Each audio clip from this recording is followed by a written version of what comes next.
We'll do G19 question 4. Now, I'll start looking at it. Just give me 1 minute. I need to check about the classroom venue.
Sorry, we need to wait for to 4. Because somebody's going to use this class at 9 o'clock. Uh,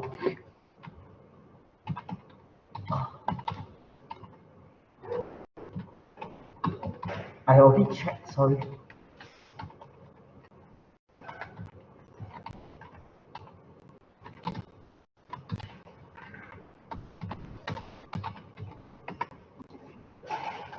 Minutes.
Okay, we are ready to start. Sorry, because there was some confusion about the venue. So June 19, question 4. So we'll just follow back the order. Right, we'll just follow back the order. Yesterday I did those questions that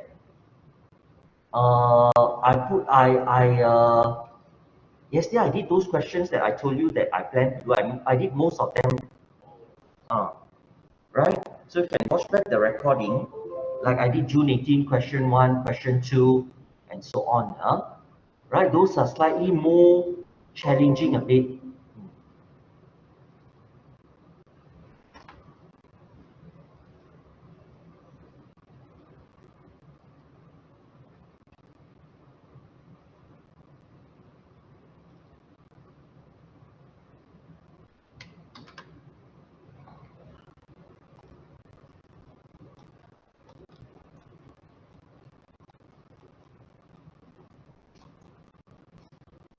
Okay, now, this is June 19, question 4, is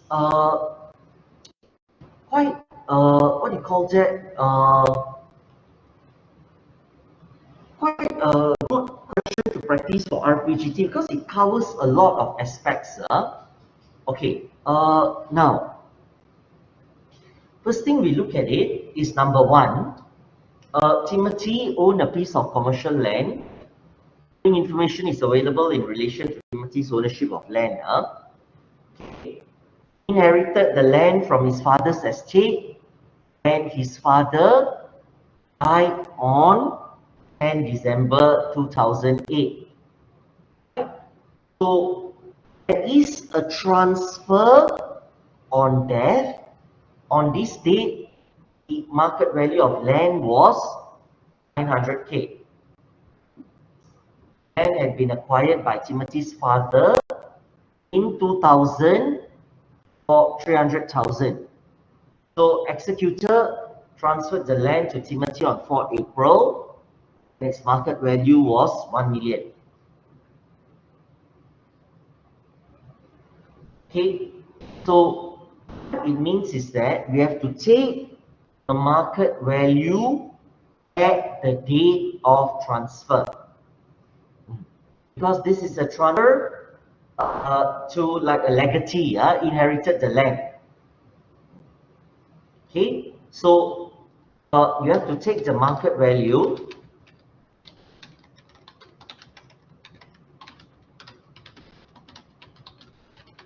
date of transfer. Okay, now what you must do is that, okay, this one you should know already, because it's very straightforward. Disposal to a legatee is market value at the date of transfer. So own take 900. Okay, take 1 million.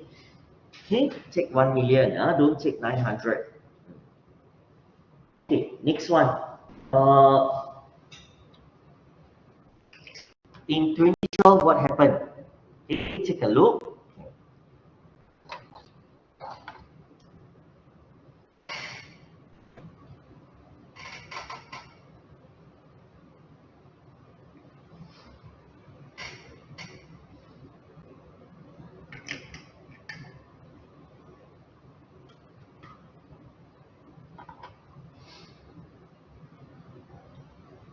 Okay, so number 2, Timothy constructed a warehouse on the land for 1.2 million.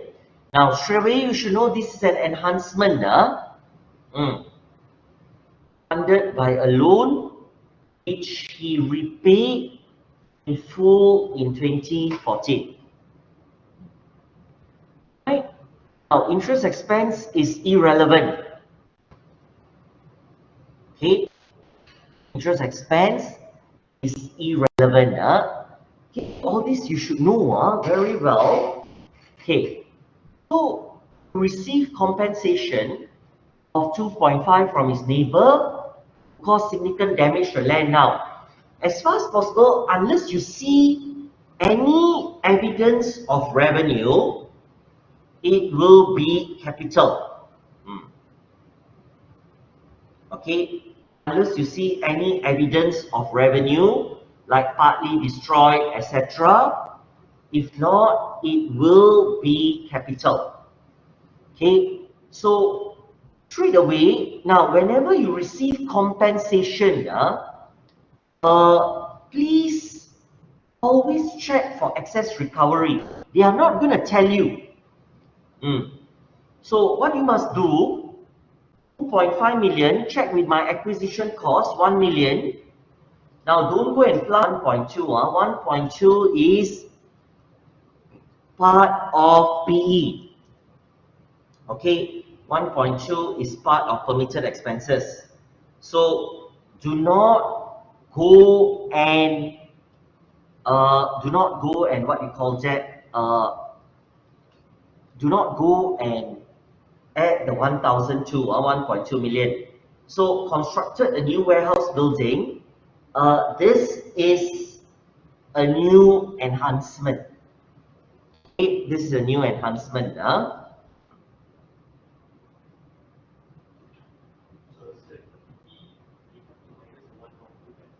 Correct, right? But not at this time. Yes, correct. Because what is excess recovery? Excess recovery is compensation more than the acquisition cost plus incidental cost of acquisition. Right? Excess recovery is that the compensation exceeds acquisition cost plus incidental cost of acquisition. Okay, now we'll take a look at the answer for the first two. So you must be specific. You cannot just write generally.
So this is how we look at it.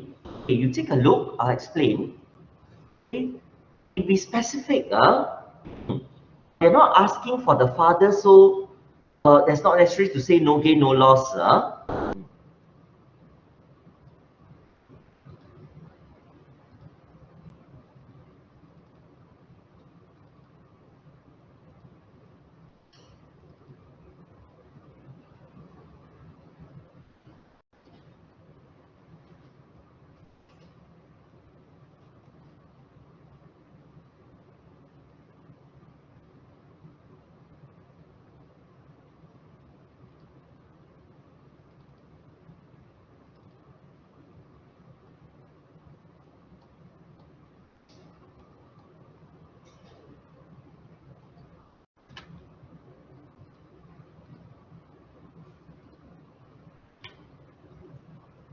Okay, so please, whenever compensation, you must remember, I already said it many times,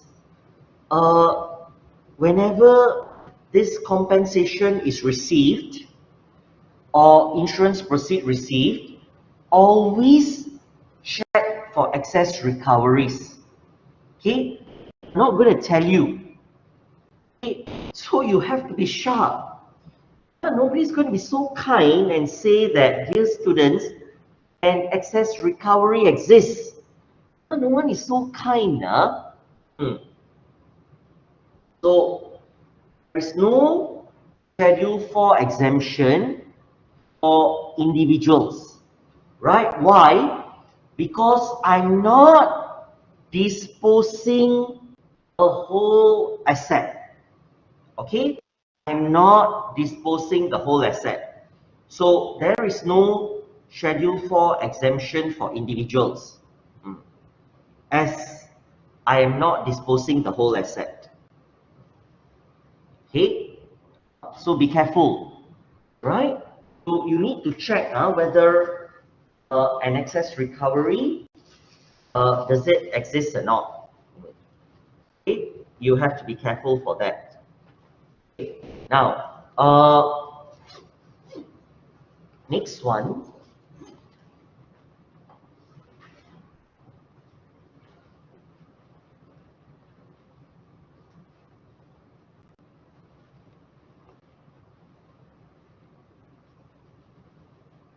Okay, so careful, okay. Now,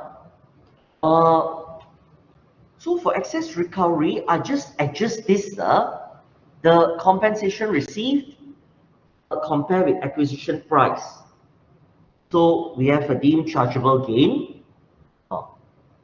So the RPGT rate is at 20%.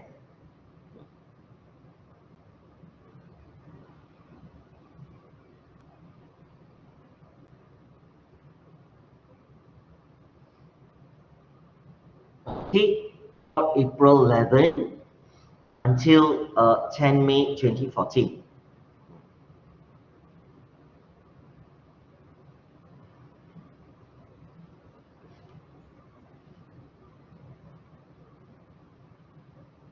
Okay, this is what? This is disposal based on the 4th year of acquisition, the RPGT rate.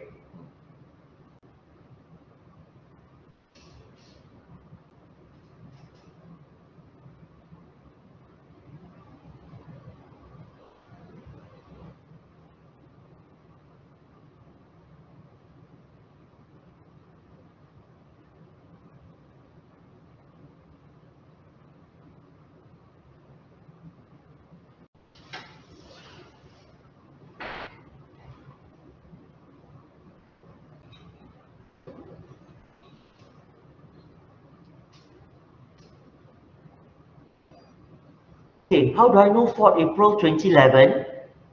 Here, April 2011 is market value of date of transfer. So this question follows through each one. Okay, now, so where applicable, I need to calculate all these elements.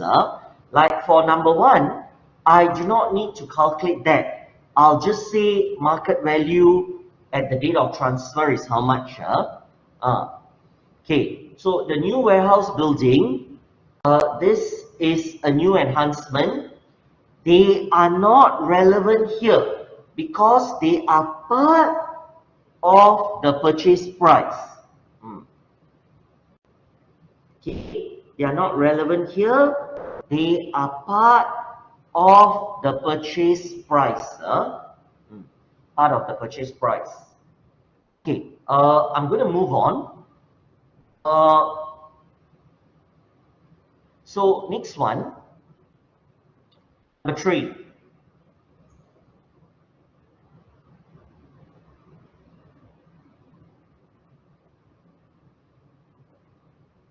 Okay. The entire warehouse needed to be demolished. That means this enhancement no longer exists. You have to acknowledge that when we dispose. Okay, transferred to Joanna, so no gain, no loss. Okay, transferred to Joanna, no gain, no loss. Okay, now for this, we are not interested. Timothy is a Malaysian citizen. So I am not interested in the market value. Remember, for Timothy, it's no gain, no loss. For Joanna, it is AP plus DPE. Now, for Joanna, the AP is 0 already. Why? Yes, correct. It's already excess recovery.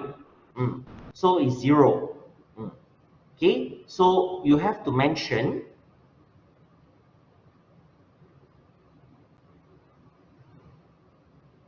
okay, now the blue one is just, I mean, you can just write in one sentence.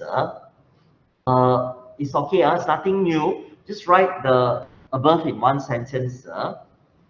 Uh, so both of them are parent and child. Okay, so this is nil, and I'm only looking at the permitted expenses that exist. Okay, I'm looking at the permitted expenses that exist.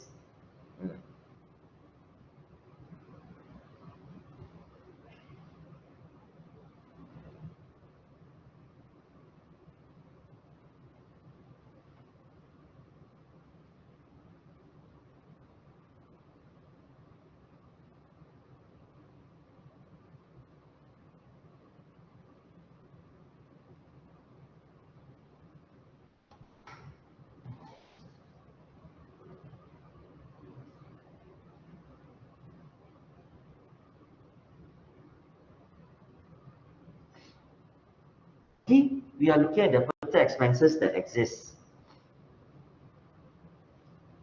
So 0, then we will add with 800.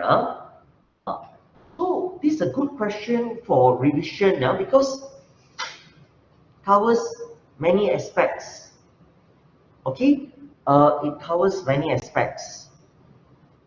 So it's like a good question for your revision.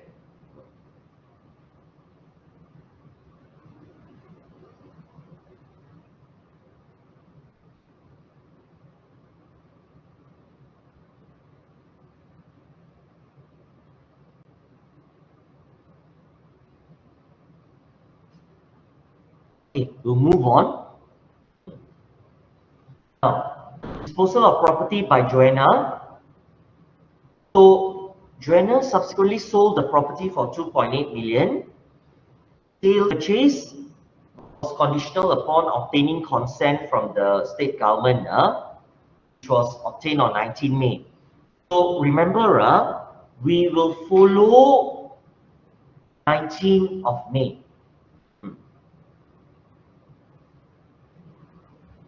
Okay, we'll follow 19th of May. So the acquisition price will be based on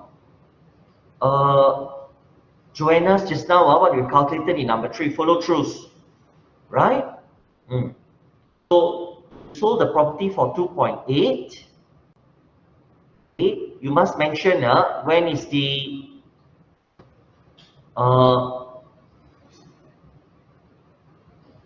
the conditional contract date. Okay. So there's nothing, we already adjusted everything. So what we have to move on is this 2.8 disposal price less the acquisition price. So the exemption is 10,000 or 10% of chargeable gain, whichever higher.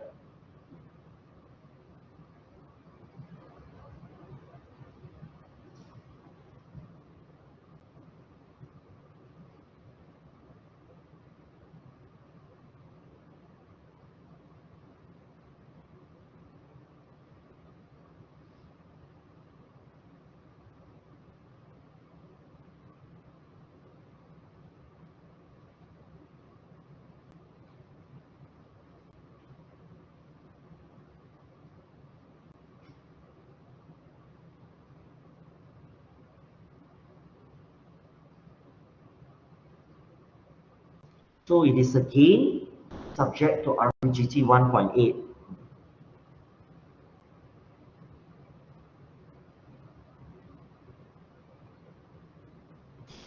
So when did Joanna get it? Now Joanna will get it when she will get it on 30th March 2015. Okay, so disposal was 19 May. So it's 5 years, 4 years plus 5 years.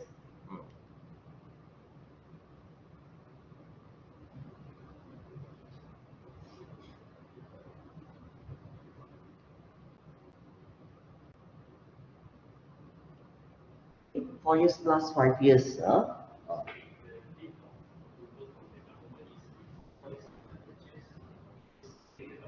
Yes, now there's a question in class. Date of approval is before the date of acquisition. Sorry, no, date of approval is before the date of agreement. We always take the conditional contract. Right? We always take the conditional contract.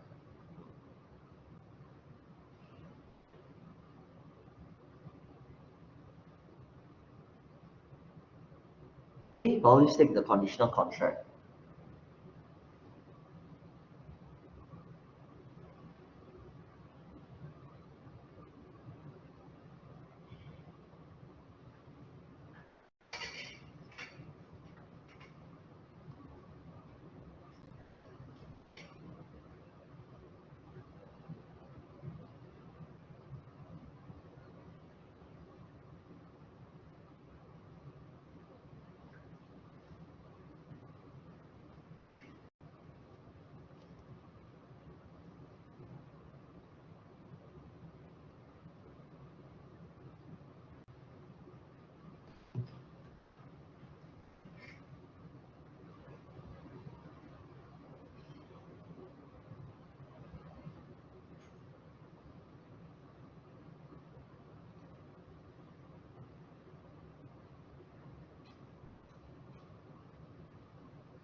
Okay, we'll go on to number 2.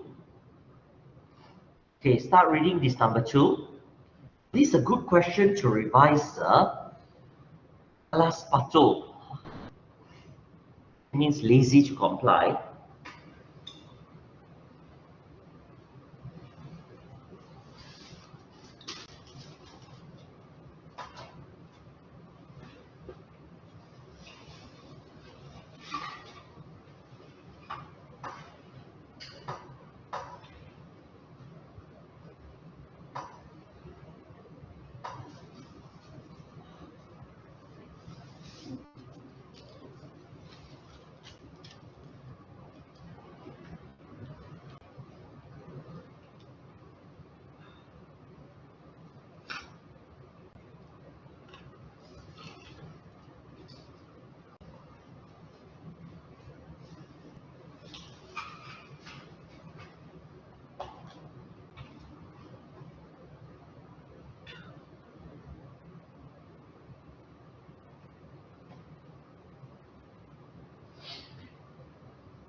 Okay, now, Malas Pato has not filed income tax return because the company had only incurred losses.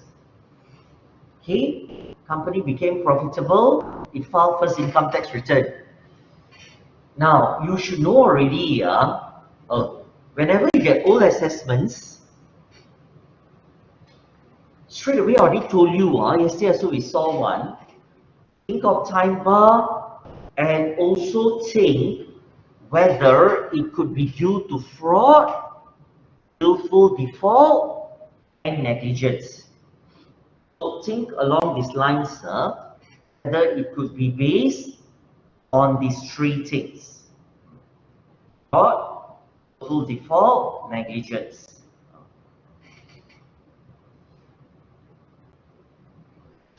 Okay, so 3 marks, you are going to talk about the time bar, and you are going to bring in this three things, see whether is it due to this malas pato, is it due to fraud, willful default, negligence.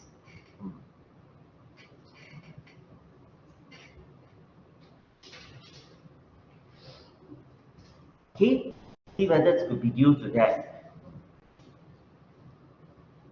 Okay, now so this is what you must do. For malas pato,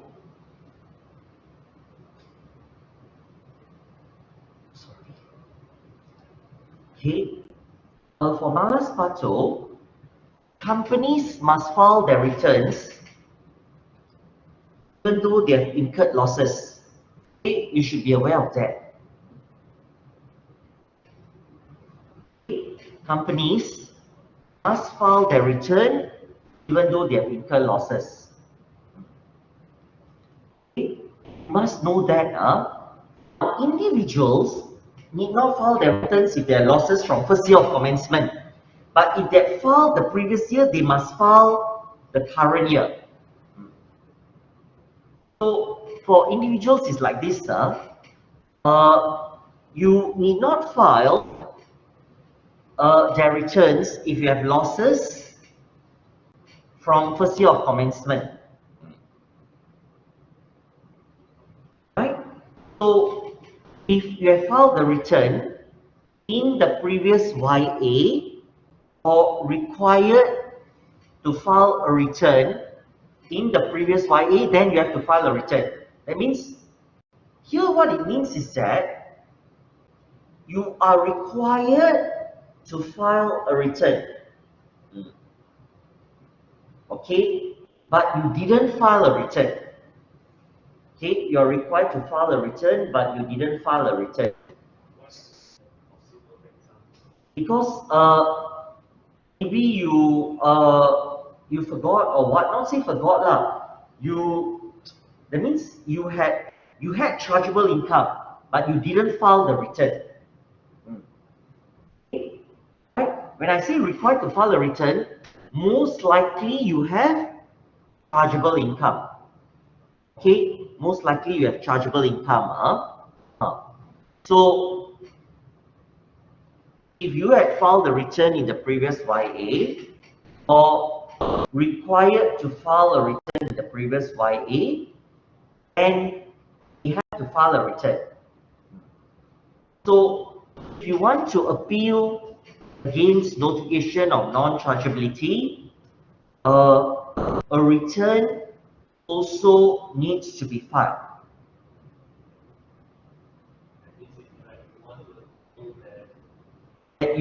Now, notification of non-chargeability means you have no tax payable. But if you want to appeal against any issues, that means you didn't follow the public ruling, you still need to file a return. Correct. So, what I'm trying to say, this one got in the tax admin chapter. For individuals, if you got losses from the first YA, you need not file a return for individuals.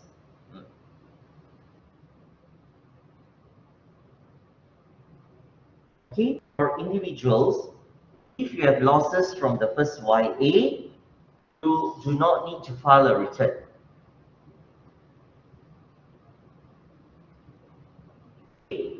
But if you have filed the return in the previous YA or required to file a return in the previous YA, then you have to file a return. That means if last YA, let's say that is YA 2020, you file the return 21, you must file even though you got losses, right? Or you're supposed to file in 2020, but you must still file a return. So also, if you want to appeal against notification of non-chargeability, you need to file a return.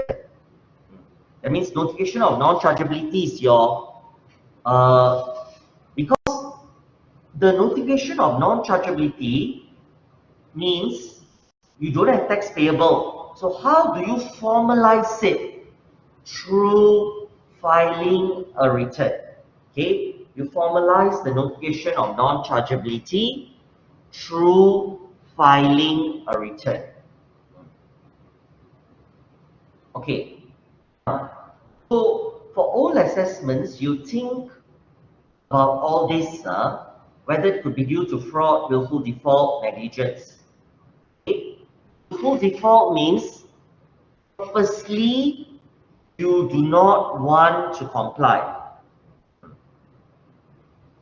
Okay, you do not want to comply purposely.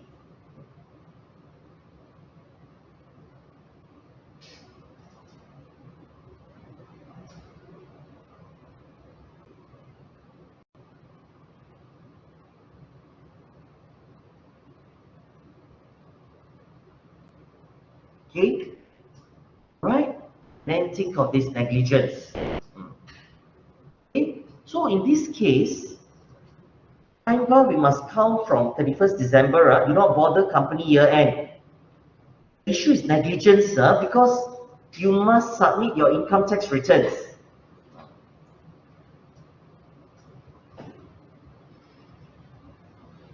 Okay, the issue is negligence as you must submit your income tax returns.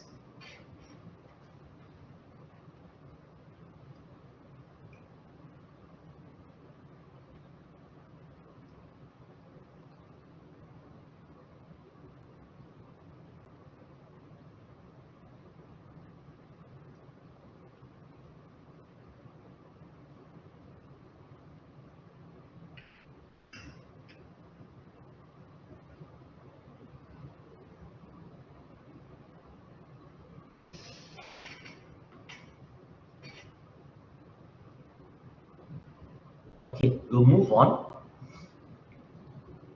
So this is what you should do.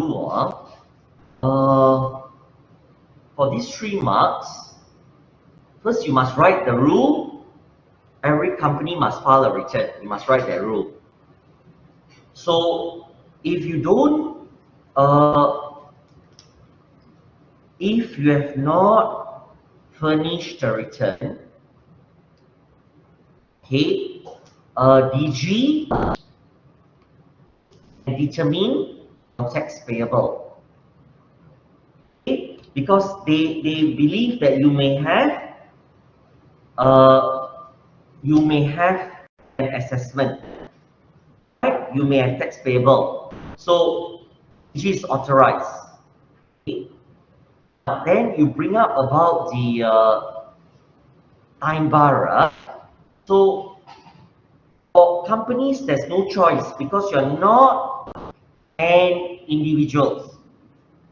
So time limit is not applicable. The assessment raised is valid.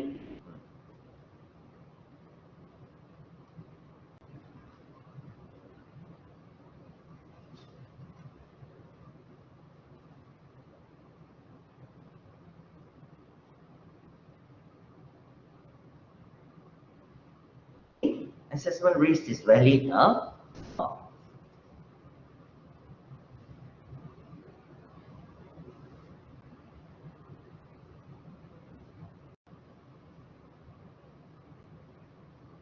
Okay, now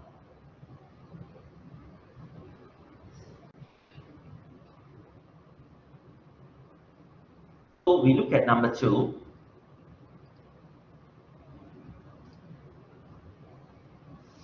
Explain how Malas Pato can appeal for the discharge of assessments, state whether past losses can be brought forward, and utilized against the profits of the company after the year of assessment 2017.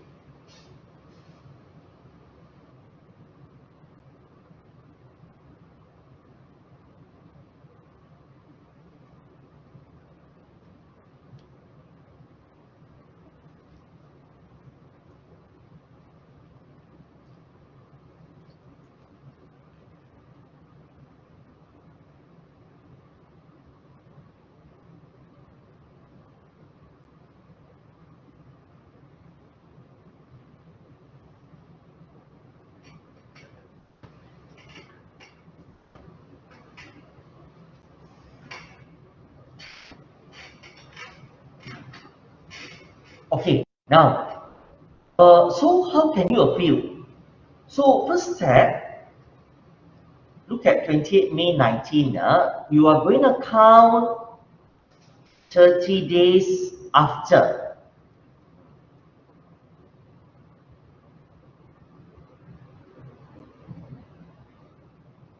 Okay, you're going to count 30 days after. So you're going to start counting from 29 May. Okay, we're going to start counting from 29 May.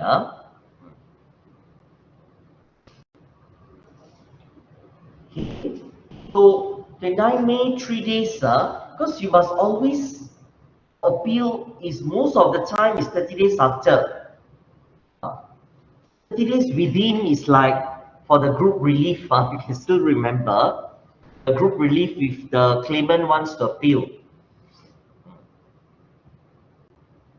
Okay, sorry, if the surrendering company wants to appeal against the penalty, claimant will receive notice of assessment is same. We will appeal 30 days after.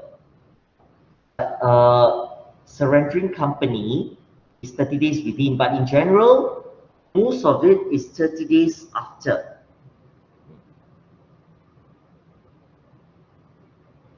Okay, right? And then there's also one more, 30 days within. This is for companies that receive notification of non-chargeability. I'm trying to tell you most of it is 30 days after, but there are one or two which is 30 days within. Bit of ambiguity.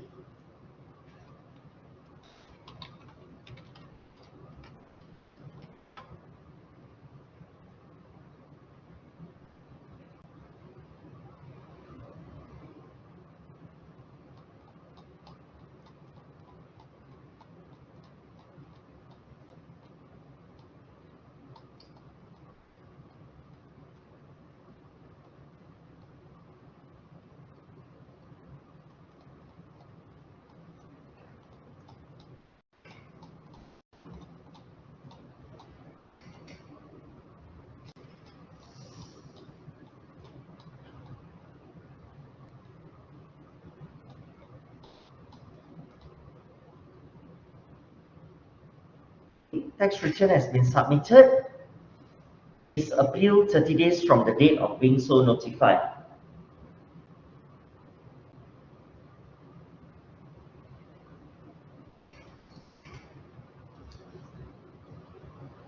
Okay. So this one is from right. This is for non-chargeability case. Right. This is for a company. Okay, don't worry about it. I'm just showing you that one is from, but the rest are all after. So whenever you receive an assessment, you always have to show it's after. So what you must do, prove to IRB that you have losses.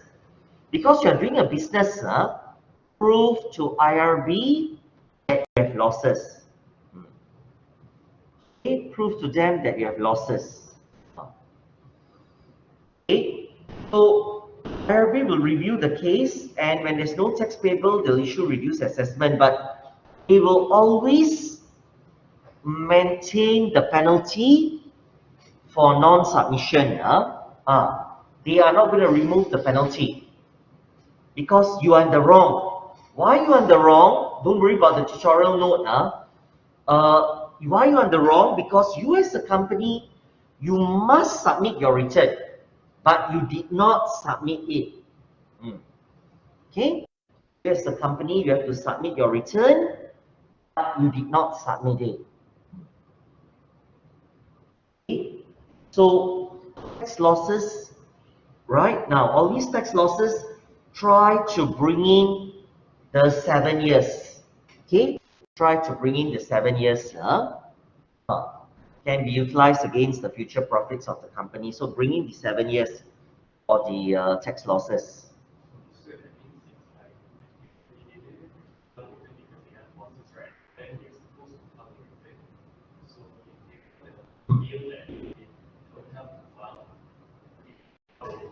Correct. Now, this question in class, companies are supposed to file a return. Okay? Right? So, IRB, if you don't file a return, IRB can issue you estimate assessments. In this situation, IRB has the right to put a penalty on you. Because you are a company, you must file a return. They have a right to put a penalty for non-submission. They have a right for that. Putting in a penalty for non-submission. They have a right to do that. So, when you file back, when you actually file your return, then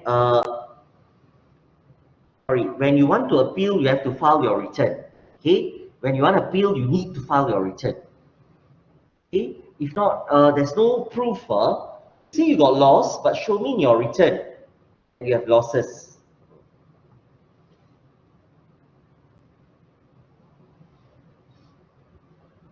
Okay.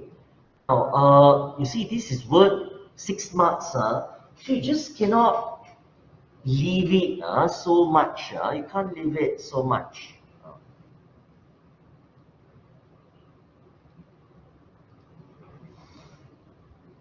Think about it.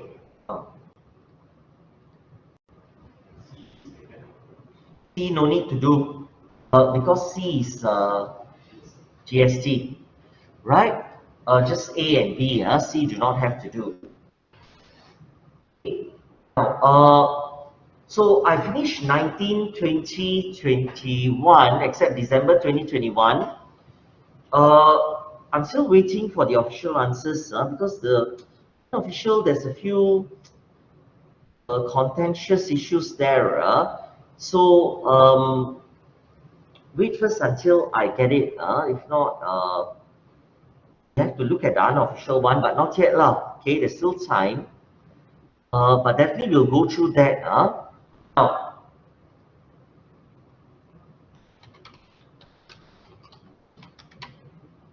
sorry, we're looking at December 18. Okay, so I'll try to finish question 1, 3, and 4. Question 2 I've done in the class already. I'll give you the date. If you missed the class, then you can look back at the recording. I don't want to redo.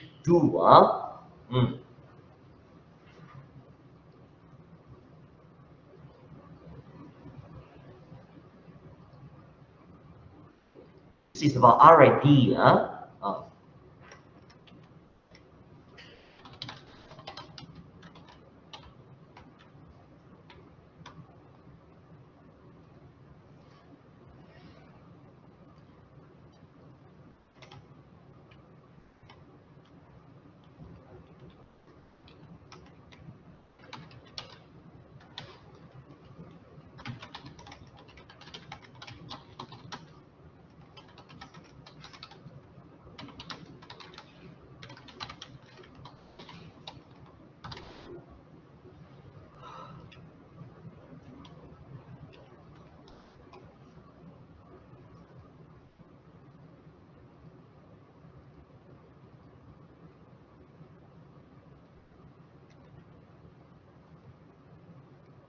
Okay, start reading that, December 18, question 1. Discuss soon.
Okay, we'll take a look.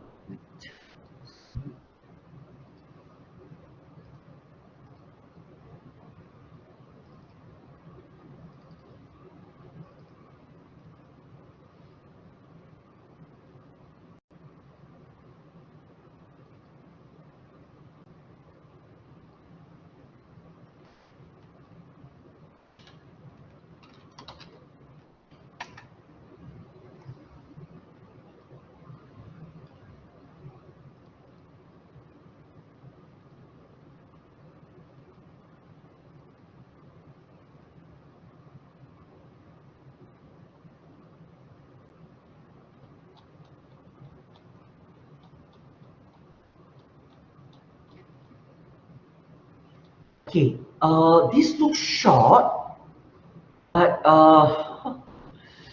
it's about R&D lah. Like I said, R&D I put it as medium. So they asked about the incentives, the R&D activity. Now, set you must know.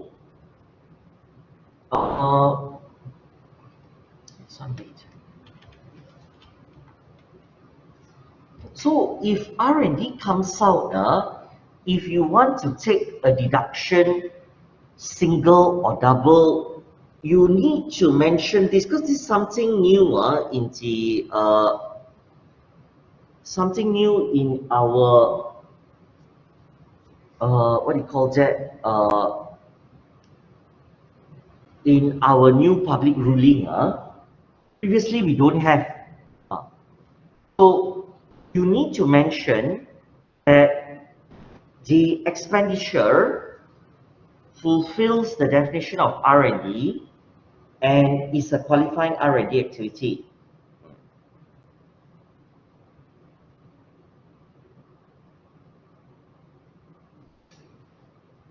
Mention that.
You need to mention expenditure fulfills definition of R&D. It's a qualifying R&D activity.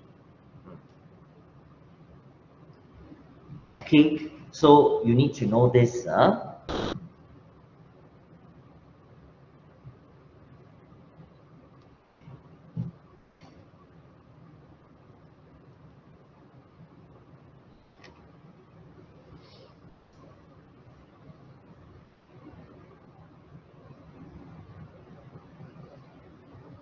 Okay, because these are not in the answers, in the model answers, because that time they don't have the public ruling, right? So you have to be careful, show that you have the latest knowledge. Okay.